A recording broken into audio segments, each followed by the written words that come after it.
नमस्कार, मैं राकेश शर्मा गौतम आप सबका वेलकम करता हूं, स्वागत करता हूं यूनिक एजुकेशन सिस्टम के इस यूट्यूब चैनल पर। मैं अपनी बात शुरू करने से पहले आप सबसे निवेदन करना चाहूँगा, अगर अभी तक आपने इस चैनल को सब्सक्राइब नहीं किया है तो तुरंत इस चैनल को सब्सक्राइब कर लें।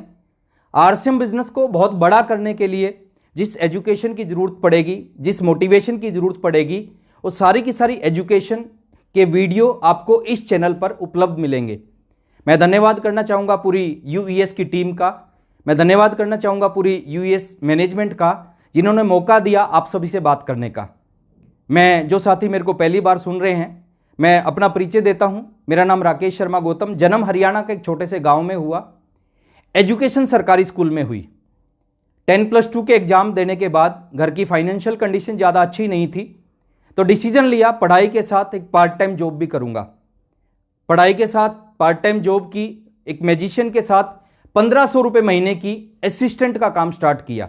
2 साल तक पढ़ाई जॉब करते करते वो दिन मेरी ज़िंदगी में आया जब आरसीएम बिजनेस की पहली बार मीटिंग में जाने का मौका मिला, और मैं उस मीटिंग को कभी भूल नहीं सकता।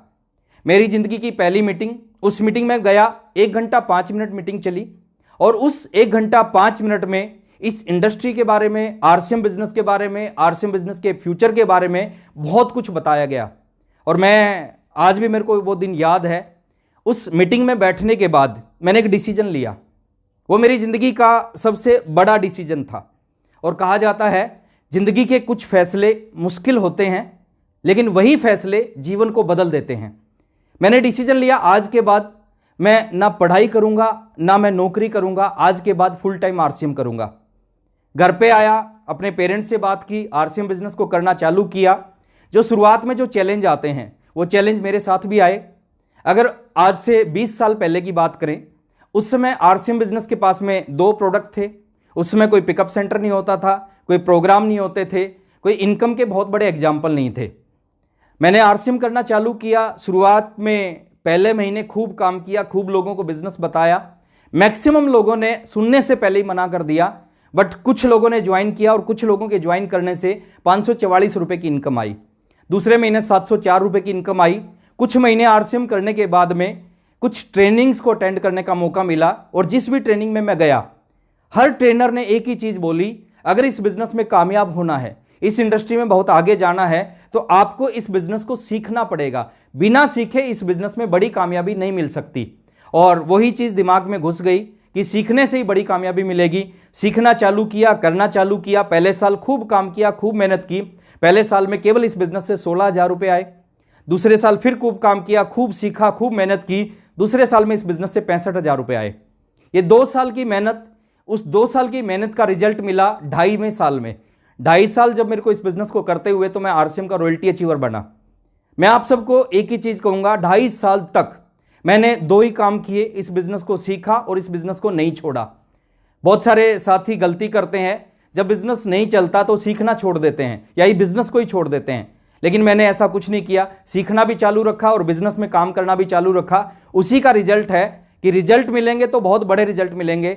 शुरू के 2.5 साल में रॉयल्टी आई, और अगले 2.5 साल में मैं इस बिज़नेस का स्टार रूबी बना, और आज मैं इस बिज़नेस के सफायर लेवल पर काम करता हूँ। जिन चीज़ों की वजह से मैं इस बिज़नेस में कामयाब हुआ, जिन चीज़ों की वजह से मैं इस बिज़नेस में आगे बढ़ा, उन्हीं में से कुछ चीज़ मैं आज आपके साथ में डिस्कस करने जा रहा हूं। इस बिज़नेस के 3 स्टेप हैं, 3 कदम हैं। उन तीनों कदमों को समझे बिना आप इस बिज़नेस के बड़े लेवल पे नहीं जा सकते।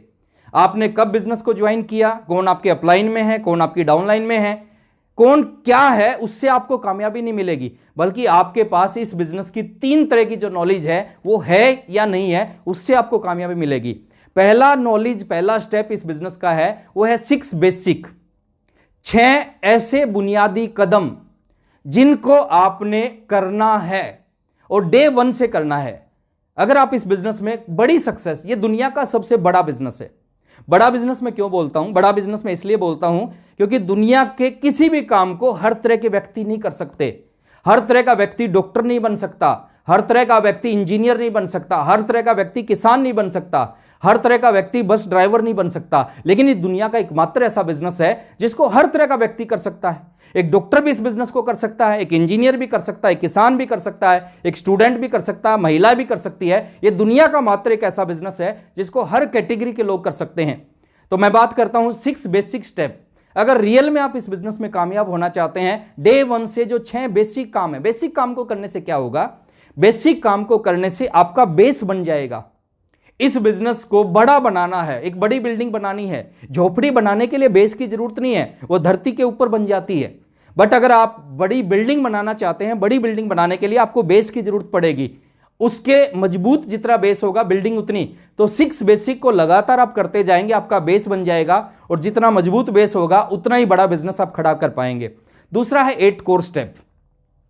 और 6 बेसिक के जो वीडियो हैं आपको यूनिक एजुकेशन सिस्टम की इस YouTube चैनल पे उपलब्ध मिलेंगे, आप उन वीडियोस को जाके सर्च करके देख सकते हैं। दूसरा स्टेप है 8 कोर स्टेप। 8 कोर स्टेप के बारे में बोला जाता है कि अगर इस बिजनेस में आपको ज्यादा चाहिए, बहुत ज्यादा चाहिए, तो आपको वो 8 काम लगातार करने पड़ेंगे। कहते हैं अगर चाहिए मोर तो बन जाओ कोर। 8 कामों को लगातार, उससे क्या होगा, आपका बिजनेस बिल्ड हो जाएगा, खड़ा हो जाएगा आपका बिजनेस, बेस भी मजबूत हो गया, बिजनेस भी खड़ा हो गया आपका।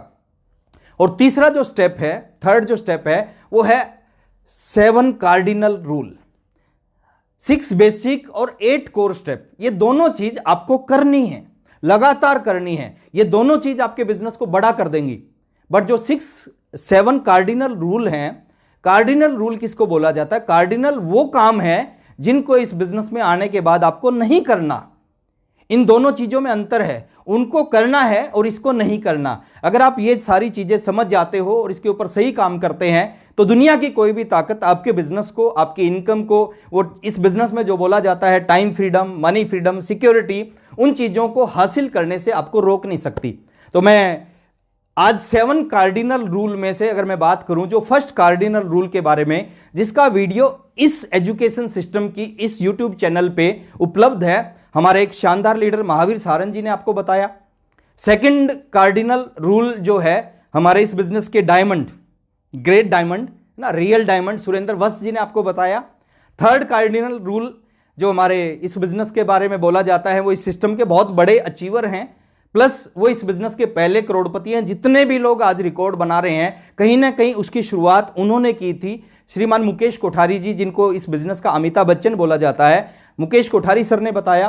फोर्थ कार्डिनल रूल हमारे बिजनेस के एक ऐसे शानदार लीडर जो कोर टीम का हिस्सा है, जिनके अंदर एजुकेशन, मोटिवेशन सब कुछ भरी हुई है, mister D Kumar ji from Banaras, fourth cardinal उन्होंने बताया। और आज मैं आपसे बात करने वाला हूं इस बिजनेस के 5th कार्डिनल रूल के बारे में। 5th कार्डिनल रूल क्या है कि अपनी क्रॉस लाइन से अपने बिजनेस की चर्चा ना करें, है ना, अपनी क्रॉस लाइन से अपने बिजनेस की चर्चा ना करें। अब यहां पे क्रॉस लाइन के मायने में थोड़ा सा आपको बताना चाहूंगा। क्रॉस लाइन के मायने क्या हैं, क्रॉस लाइन का मतलब क्या है। क्रॉस लाइन 3 तरह के लोगों का संबंध आपसे रहेगा इस बिजनेस में। पहला रहेगा आपके अपलाइन से, जो लोग आपके अपलाइन में भी 2 तरह के लोग होते हैं। कुछ होते हैं डेड अपलाइन, जो ज्वाइन आपके ऊपर तो हैं बट इस बिजनेस में एक्टिव नहीं है, वो डेड डिस्ट्रीब्यूटर हैं, उनसे आपका संबंध नहीं होना चाहिए। अपलाइन का मतलब होता है 2 कैटेगरी, दो खूबियां उसके अंदर, वो एक्टिव और ग्रोइंग होना चाहिए। 2 क्राइटेरिया का वो अपलाइन होता है, वो एक्टिव भी होना चाहिए, ग्रोइंग भी होना चाहिए। तो फर्स्ट है आपके अपलाइन। अपलाइन से आपका जिंदगी भर का रिलेशन रहेगा। और अपलाइन के बारे में एक चीज बोली जाती है, 3 चीजों का ख्याल रखना चाहिए जब भी अपलाइन का नाम आए। जो भी एक्टिव ग्रोइंग अपलाइन से आप बात करना चाह रहे हैं, 3 चीज हमेशा ध्यान रखें। पहली चीज, जो फर्स्ट स्टेप है अपलाइन में, हमेशा रिगार्ड करें, रिस्पेक्ट करें और दिल से रिस्पेक्ट करें। यहां से ना करें, यहां से करें, है ना। बहुत सारे लोग यहां से करते हैं, यहां से नहीं करते, है ना।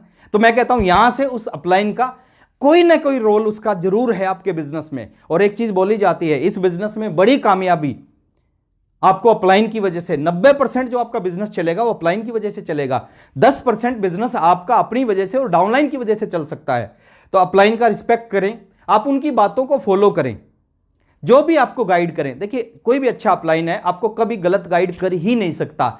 आपके हित में उसका हित जुड़ा हुआ है। आपका भला होगा उसका भला होगा, आपका बुरा होगा उसका बुरा होगा। तो कोई भी अच्छा अपलाइन आपका कभी बुरा नहीं चाहेगा। आप अपलाइन की बातों को फॉलो करें, मौका मिले काउंसलिंग का काउंसलिंग कराएं। और सबसे बड़ी जो चीज मैं आपको बताने जा रहा हूं अपलाइन को लेके, कोई भी चीज अपलाइन से कभी मत छुपाएं।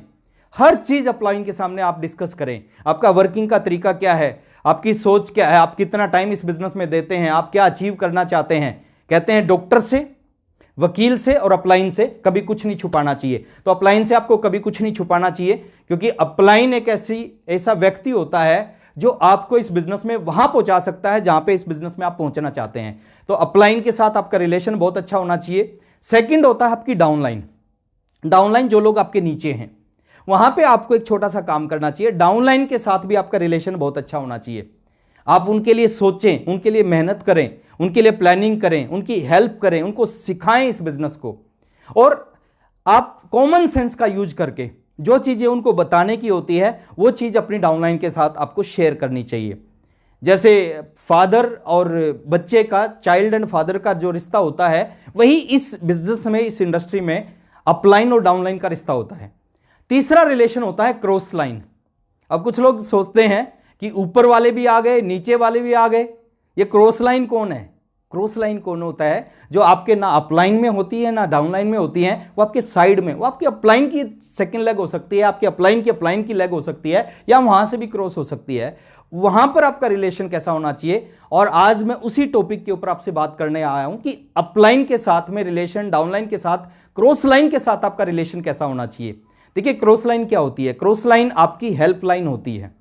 वहां पे एक लाइन होती है जिसको हमें क्रॉस नहीं करना, कभी भी उसको क्रॉस नहीं करना होता, क्योंकि अगर उस लाइन को क्रॉस करेंगे उसका नुकसान हमें भुगतना पड़ेगा।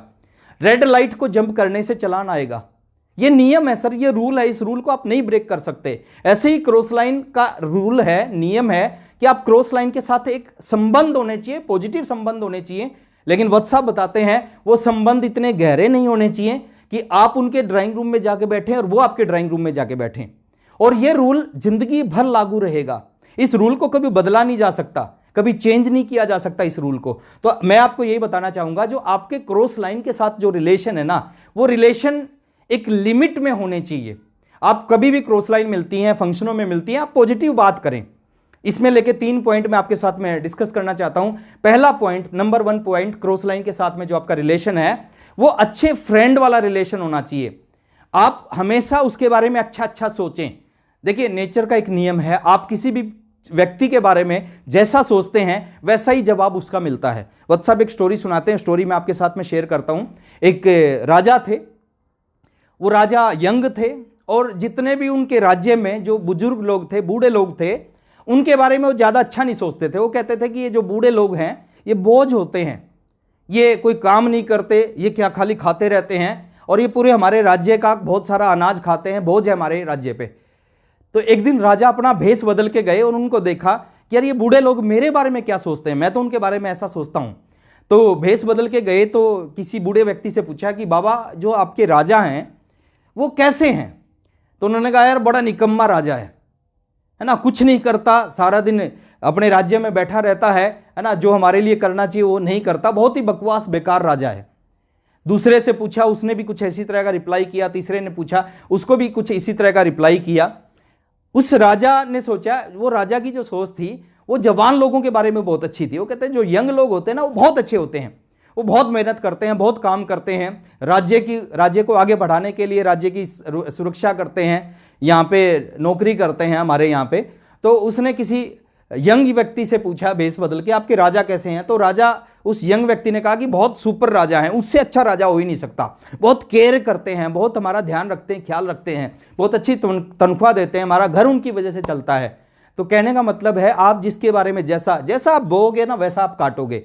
अगर हम जैसा बोएंगे, आप किसी क्रॉस लाइन के बारे में अच्छी चीज बोलते हैं उनकी टीम को या अच्छा सोचते हैं तो डेफिनेटली वहां से भी यही चीज आएगा। अगर उनके बारे में उल्टा सोचते हैं, वो आपकी हेल्पलाइन है, आपके बिजनेस को आगे बढ़ा सकते हैं। दूसरी चीज मैं बात करता हूं क्रॉस लाइन के बारे में। दूसरी चीज है क्रॉस लाइन का जो रिलेशन है ना, उस रिलेशन को आपने एक लिमिट के अंदर रखना है। आप इस बिजनेस को बड़ा करना चाहते हैं, बहुत सारी आपकी क्रॉस लाइन होंगी, उनके साथ आपका संबंध अच्छा होना चाहिए, रिलेशन, बट कभी भी अपने बिजनेस की कभी भी उनसे टिप्स ना लें। कभी भी उनसे ये मत पूछें कि सर मेरा बिजनेस नहीं बढ़ रहा, आप बताओ क्या करना पड़ेगा। उससे अगर आप क्रॉस लाइन से टिप्स ले रहे हैं, अगर आप कह रहे हैं क्रॉस लाइन को कि मेरा बिजनेस कैसे बढ़ेगा, तो इनडायरेक्ट क्या कर रहे हैं कि आप अपने अपलाइन की तौहीन कर रहे हैं। आप उसको इनडायरेक्ट ये मैसेज दे रहे हैं कि मेरे अपलाइन को कुछ नहीं पता, जो भी पता आपको पता है और आप जैसा बात करोगे मैं वैसा ही काम करूंगा। तो इनडायरेक्ट, देखिए इस बिजनेस ये डुप्लीकेशन का बिजनेस है, जैसा आप करेंगे डायरेक्ट इनडायरेक्ट जो भी आप करेंगे वही चीज आने वाले समय में आपकी टीम करने लगेगी। अगर आप क्रॉस लाइनों से टिप्स लेके अपने बिजनेस को बड़ा करेंगे तो आने वाले समय में आपकी टीम भी क्रॉस लाइन से टिप्स लेके अपने बिजनेस को बड़ा करने का प्रयास करेगी। तो दूसरी चीज है, आप कभी भी आप क्रॉस लाइन से टिप ना लें। और तीसरी चीज है, कभी भी अपने बिजनेस की क्रॉस लाइन से चर्चा ना करें। कभी भी अपने बिजनेस की क्रॉस लाइन से चर्चा ना करें। आपका बिजनेस कितना है, आपकी इनकम कितनी है, आपकी टीम में किस लीडर का क्या बिजनेस है, कभी भी उसकी चर्चा ना करें। अगर गलती से कोई क्रॉस लाइन आपसे पूछता है कि आपका बिजनेस कितना है, तो आप उसको बोलो कि सर ये थोड़ा सा सेंसिटिव सा विषय है और अपलाइन आदेश नहीं देते, अपलाइन इस चीज के लिए परमिट नहीं करते कि हम अपने बिजनेस का अपलाइन के सिवा किसी से चर्चा करें। तो इसलिए सॉरी सर, इस चीज के ऊपर मैं आपसे बात नहीं कर पाऊंगा। और उसको बड़ी विनम्रता से, बड़ी अच्छे तरीके से आपको उसको ये बात बतानी चाहिए, क्योंकि अगर आपसे कोई क्रॉस लाइन पूछ रहा है तो समझो उनका जो मानसिक स्तर है वो बहुत ज्यादा बड़ा नहीं है। तो क्रॉस लाइन से कभी भी बिजनेस की चर्चा नहीं करनी चाहिए। और कभी पूछता है, उससे नुकसान क्या होगा, उससे दो नुकसान होंगे। अगर आप किसी क्रॉस लाइन से पूछ रहे हैं कि आपका बिजनेस कितना है और उसका बिजनेस आपसे ज्यादा बड़ा है, तो कहीं ना कहीं आपके अंदर एक निराशा आएगी। निराशा क्यों आएगी? आपको लगेगा मैं भी काम करता हूं, ये भी काम करते हैं, लेकिन मेरा जो बिजनेस है इनसे कई गुना ज्यादा, मेरा बिजनेस कई गुना, इनका बिजनेस मेरे से कई गुना ज्यादा है। तो कहीं ना कहीं आपके अंदर निराशा आएगी। बिजनेस कम होगा तो आपको लगेगा किसी का नहीं चल रहा, तो आपकी स्पीड भी कम हो जाएगी। तो मैं यही कहना चाहूंगा सर आपको कि किसी भी क्रॉस लाइन से बिजनेस की चर्चा ना करें। आखिर में मैं यही कहना चाहता हूं सर, इस बिजनेस की जो 7 कार्डिनल रूल का 5वां कार्डिनल रूल ये है, और आगे जो कार्डिनल रूल आएंगे वो आपके अपलाइन के द्वारा आपको बता दिए जाएंगे। लास्ट में इस बिजनेस की जो एजुकेशन है वो एजुकेशन आपको आगे बढ़ाती है, इस बिजनेस का मोटिवेशन आपको आगे बढ़ाता है। बहुत बड़ी संभावनाएं हैं अभी हिंदुस्तान में आरसीएम बिजनेस को लेके, नेटवर्क मार्केटिंग को लेके, इस पूरी इंडस्ट्री को लेके, और आने वाले समय में वो सारी चीज़ें इस इंडस्ट्री में आपको मिलने वाली हैं जिनके लिए आप इस इंडस्ट्री में काम करते हो। बहुत अच्छा लगा आप सबसे मिलके, और बार बार जब भी मौका मिलेगा मैं आपसे मिलता रहूँगा, बातचीत करता रहूँगा। और